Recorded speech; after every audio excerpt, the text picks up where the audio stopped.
Hello everybody, welcome to the first ever video like this on my channel. Today we are going to be reacting to what actually happened to Jordan Spieth. Full credit of this video goes straight to Rolo Golf, link in the description, everything. He's giving me content, so thank you very much for that, and I think that's enough said. Let's just get into it. Sunday, April 10th, 2016. 22-year-old reigning champ Jordan Spieth is on his way to his straight away. That divot is crazy. Okay. second consecutive wire-to-wire victory at the Masters and his third major victory in 12 months. However, he floundered on the back nine at Augusta National in 2016, and since then, Jordan has only 6 more wins on tour in 8 years. Today, at just 30 years old, I don't know if I can say that he is even an average PGA Tour golfer. So I've definitely seen that audio in like an edit before. Wait a minute, let me. I don't know if I can say that he is even an average PGA Tour golfer.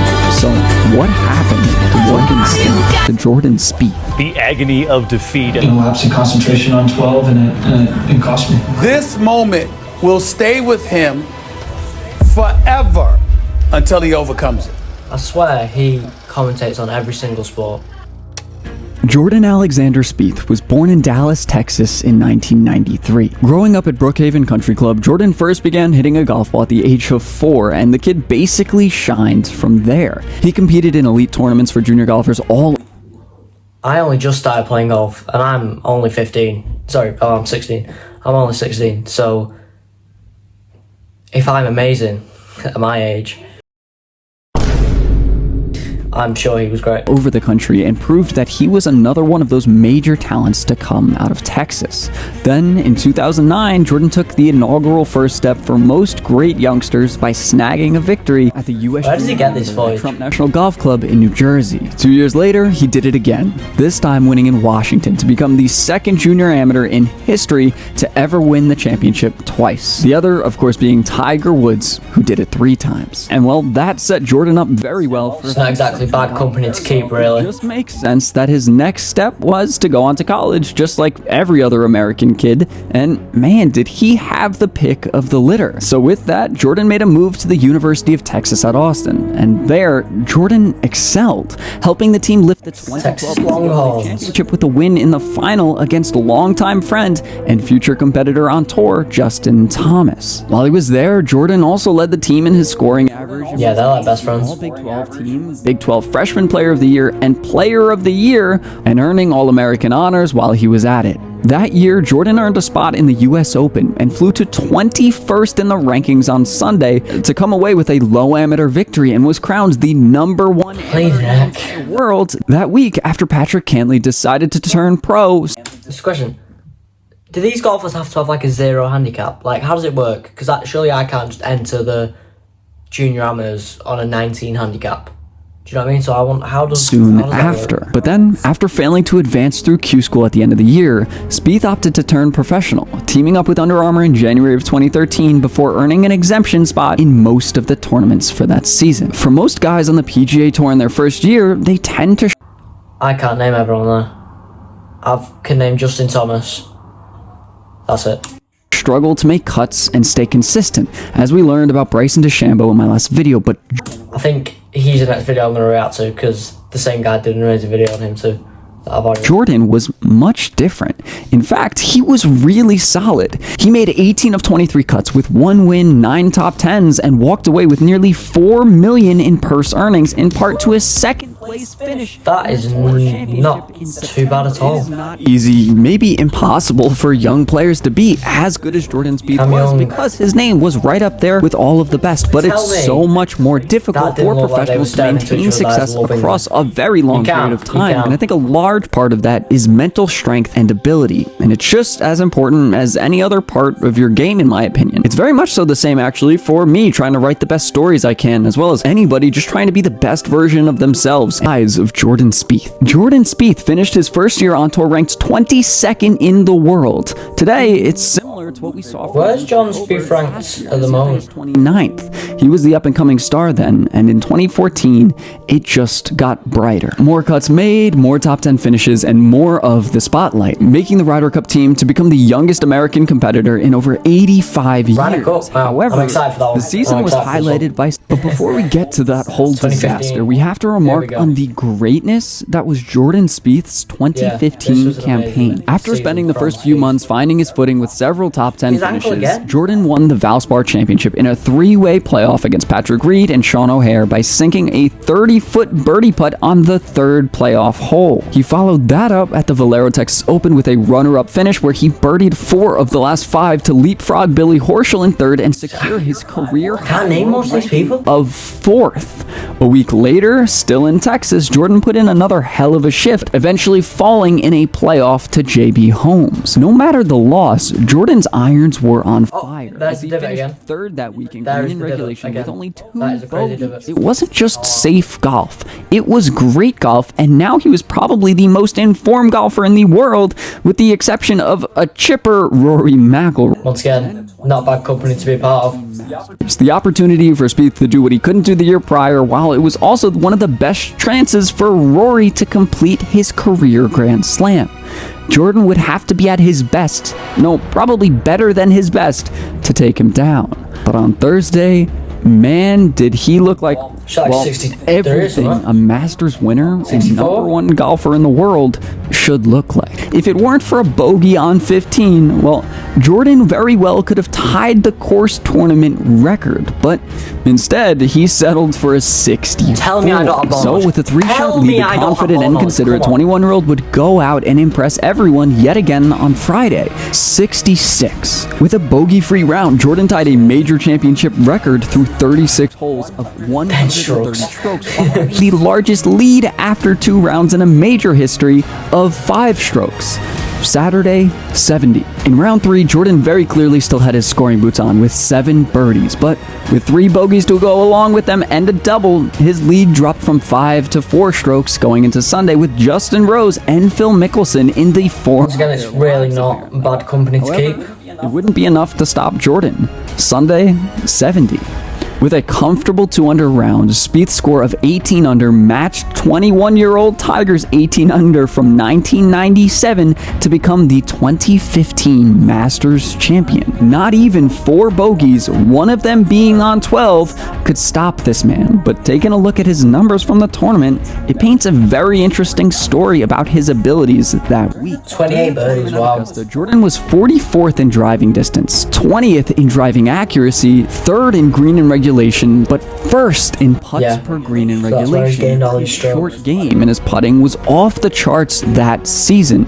And honestly, he needed it to be. Spieth was starting pretty far back on a lot of holes because of his lack of distance. And when you compare that with the man whose record he matched, Tiger Woods from 1997, his ball striking and short game becomes all the more impressive. Tiger averaged 323 yards off the tee that year at Augusta on a shorter track as the course hadn't yet been Tiger-fied. Now, we know great players don't have to have insane length, but the guys who tend to have repeat wins in majors and remain on the top, well, they tend to be pretty good at that. Think Rory, Dustin Johnson, Tiger Woods, Jack Nicklaus, and Arnold Palmer as well. All of those guys. Just me, but Dustin Johnson feel like it needs another name before He it. was different and would have to prove that his short game was enough to get him in that conversation throughout the remainder of the year, and it would.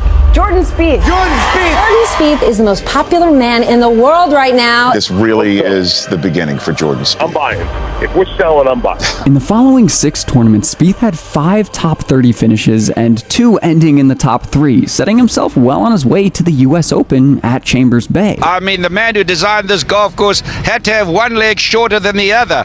It's hard to believe that you see a man miss the green by 1 yard and the ball ends up 50 yards down in the rough. Yeah, that quote from Gary Player goes on for another 2 minutes, but his reaction perfectly exemplifies the energy around that tournament that year, as the greens were said to be putting like broccoli, with the quirky course making much of the headlines, but those wouldn't be... Okay, my local Muni greens look better than that, bleeding He neck. put himself in a very good position to tell his own story, one that feels very similar to the 2020 2024 US Open. On Thursday, Jordan walked out onto the wonky course and whacked to 68, placing him just 3 strokes back of Henrik Stenson and one of the other great up-and-coming. Yeah, Dustin Johnson feels like he needs a name before it. A 65. On Friday, Spieth played very well again, dropping a 67 to swing him to 5 under, and the co-leader has 3 bogeys on the last 5 holes, dropped Dustin Johnson to 1 back of the leaders, Spieth and ever-present Patrick Reed. On Saturday, only 6 players would card under par rounds, with the vertigo-stricken Jason Day. What is that driver? Was that the Nike Sasquatch? Wow. To move into a 4-way tie for the lead, with Brendan Grace, Dustin Johnson, and Jordan Spieth at 4 Shane under. Lowry, Moving T5, into Sunday, wow, Jordan that's great. Spieth did not have his best game. His putts didn't fall the way he wanted, as many people probably felt that week due to the condition of the greens, and so Jordan would need some other parts of his game to step up if Cauliflower. to win, and they would. He struck the ball pretty well when it really mattered, and to be fair, made some very clutch putts in the process, including a 25-footer for birdie on 16 before subsequently 3-putting for double. 25 feet is crazy. I have topped my drive 25 feet before. A perfect drive and iron shot set him up for a fantastic birdie look, which of course he holds, sending him into the clubhouse as the leader. However, he had Dustin Johnson hard on his heels, and after 2 fantastic shots on 18 as well, Jordan could do nothing but watch as an eagle putt was the only thing standing between DJ and the US Open. Oh, I don't know how that feeling would be. That'd be awful.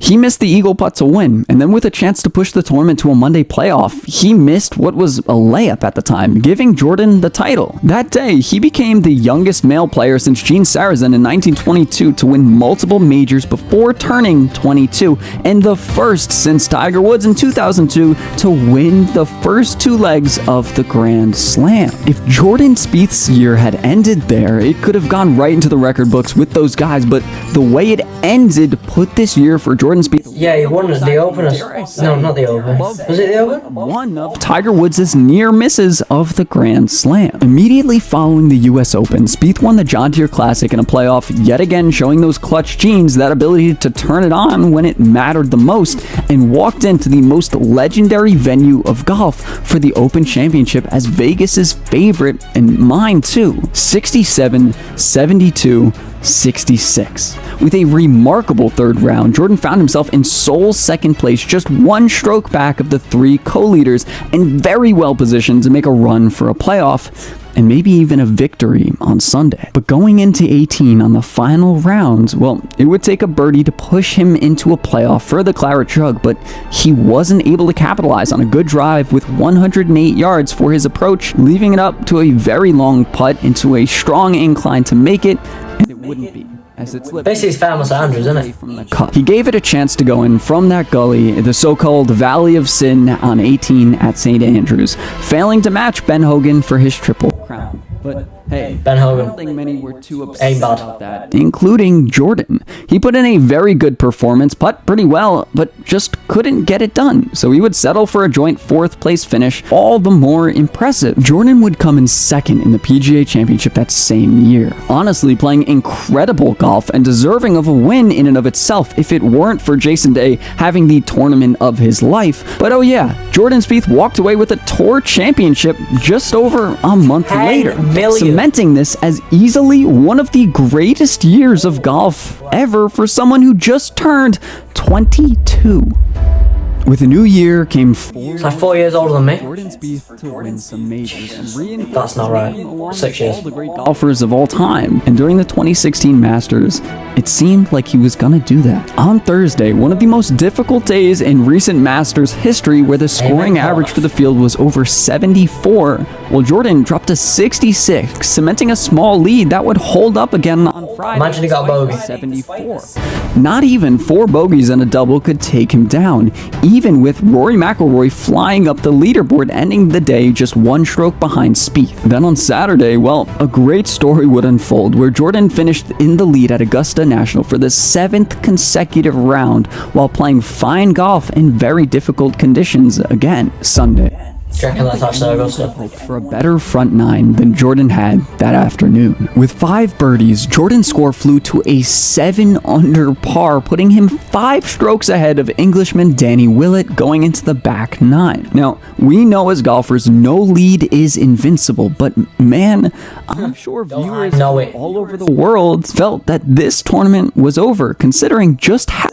I'll put some thingy up on the screen, but I actually lost, I actually won a golf bet the other week by 1 stroke, and I'll put the chat, because we sent each other our scores from after each hole, and I beat him by 1.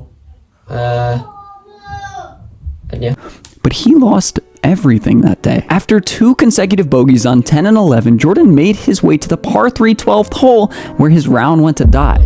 With a quadruple bogey, Spieth was now 1 behind Willett with 6 holes to play and would never recover from that. And to say he's been disappointing since that day, well, that would be an understatement. Since the 2016 Masters, Jordan has only 6 more wins on the PGA Tour. He won a major since then, 2017. Now, one of those wins is a major championship victory, winning the Open Championship in 2017. But since then, he only has 2 wins on tour and is struggling to make cuts right now. So why is that? Well, one of the reasons might just be his mental game. While he was coming up through the youth ranks, Jordan's coaches... Yeah, I absolutely think golf is like as mental as it is physical. Maybe that's what helped him win and constantly compete for all of those trophies in just his 2nd full season on tour. But we really haven't seen that since the 2016 Masters. Augusta's just got an aura around it. See that debilitating loss like we saw from him on number 12 at Augusta in 2016, doing some damage to a guy.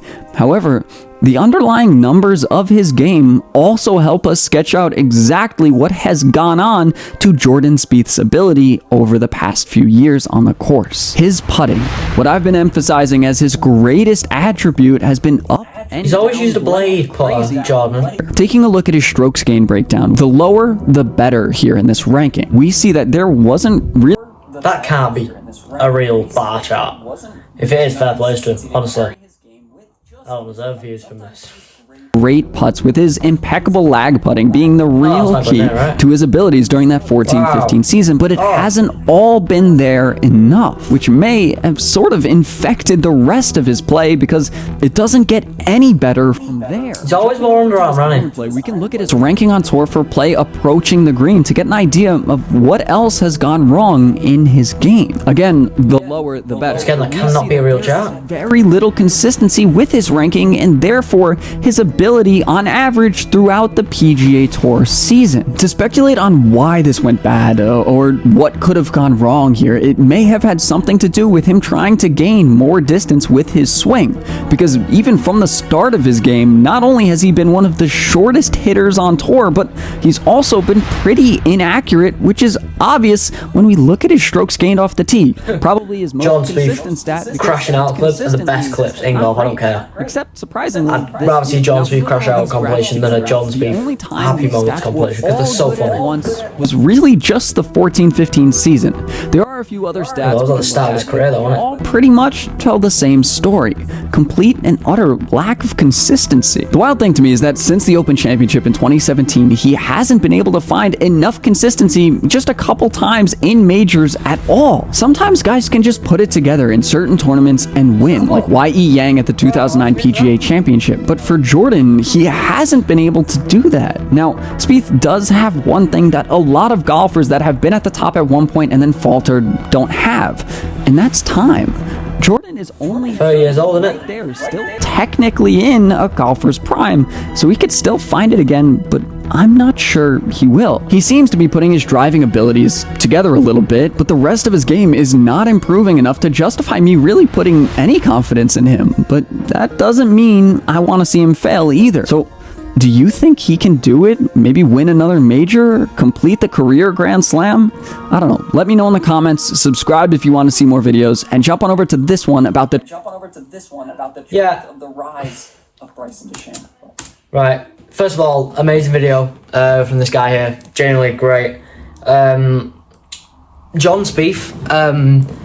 he started playing really good golf recently. He was leading the PGA Championship after the first day in 2026. From what I can remember, that was the latest major. Obviously, Aaron Rai ended up winning it, which is first play. And yeah, but his game has improved drastically over the last 3 years maybe. And this is, how was this video? What, a year old? Yeah. So this video is about 1 year ago. So he's not played. He wasn't playing at the level when this video was made. But in the last year, 2 years, genuinely played some of the top golf on tour. Not enough to win, but enough to be up there in top 10 finishes quite consistently, I think. So yeah, thank you so much for watching this video. Generally, if you made it all the way through, thank you so much for Rulu Golf once again for the video. And make sure to like and subscribe for more reactions. You're going to get these reactions at least once a week, and the next one I'm going to tell you exactly what it's going to be. It's going to be this one here. It's going to be the wild rise of Bryson DeChambeau, because John Spieth, my second favourite golfer. Bryson's my first one. So obviously I know a bit about Bryson with all his YouTube golf and his experiment. But anyway, we'll save that for the next video. Make sure to like and subscribe. Thank you so much for watching, and keep your golfing obsession alive.